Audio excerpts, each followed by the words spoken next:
We are going to continue to talk about Skip Bayless on a regular basis on Unbossed. We're going to continue to expose the double standard in America, that the black codes are still very much alive. It's just the 21st century version of those black codes, because when it comes to people being anti-black and biased against black folks, they get to keep their job. There's not a whole lot of outcry for them to be fired or for them to apologize. Why? Because in many cases, black lives do not matter to a lot of these folks. So it's just another day while we're wondering why, oh why, does Skip Bayless still have his job? Inquiring minds want to know. Or even if it's just a light, maybe the man doesn't lose his job, but the fact that he has doubled down on keeping that tweet out there that he made after Hamlin had cardiac arrest on the field, the fact that no one or very few people, the high ups, the same folks that were all over Kyrie Irving, I don't see them calling for Skip Bayless to apologize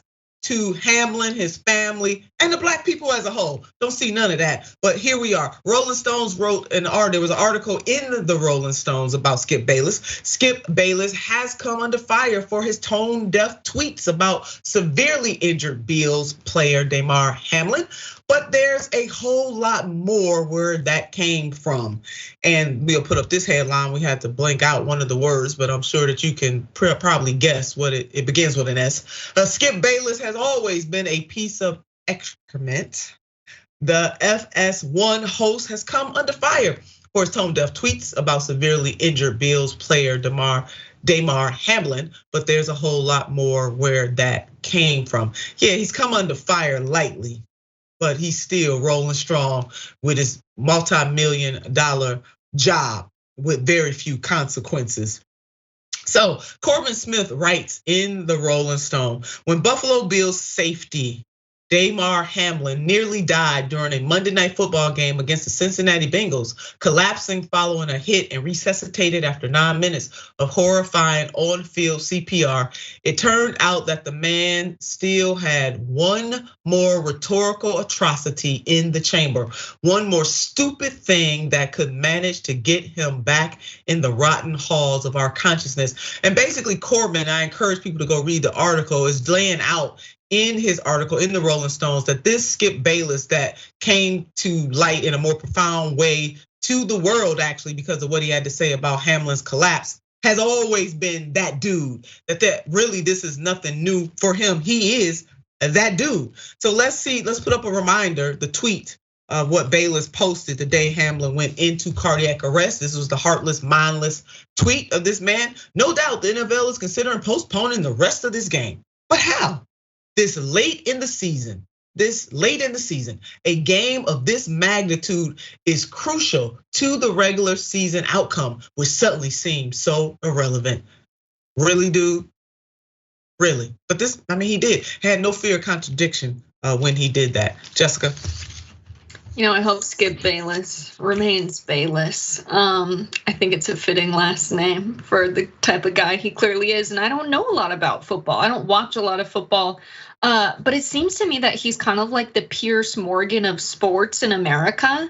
And the take that he has around Damar Hamlin, he wasn't the only one with that take, right? There's just such a divide between the owners and the people who are profiting off of the NFL and the players who are actually doing the labor, putting their bodies on the line, playing the sport. And we can't forget the racial disparities that are there.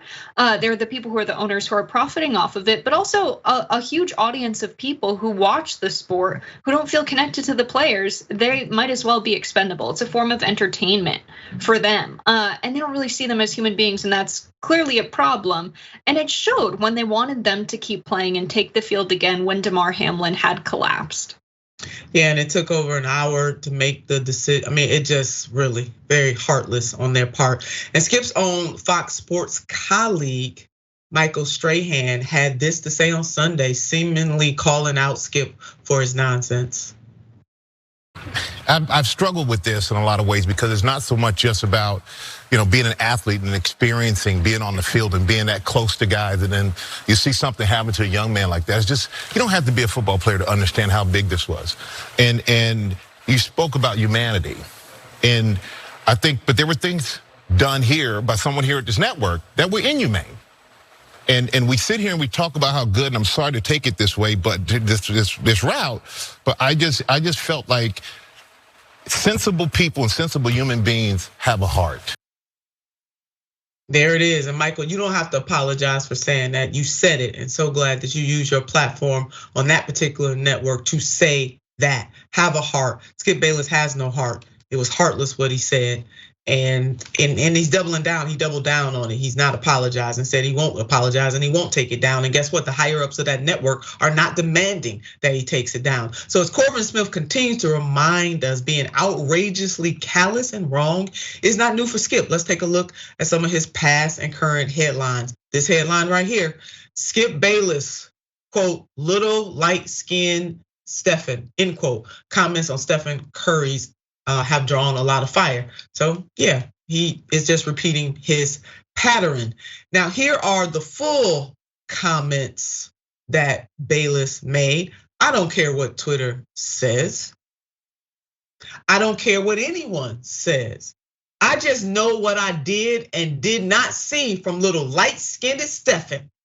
There have been too many times when he got so light-skinned in the finals, I couldn't see him anymore because he turned into a ghost. He just went poof right before your very eyes. Skip Bayless. Now, Skip Bayless said, you know what?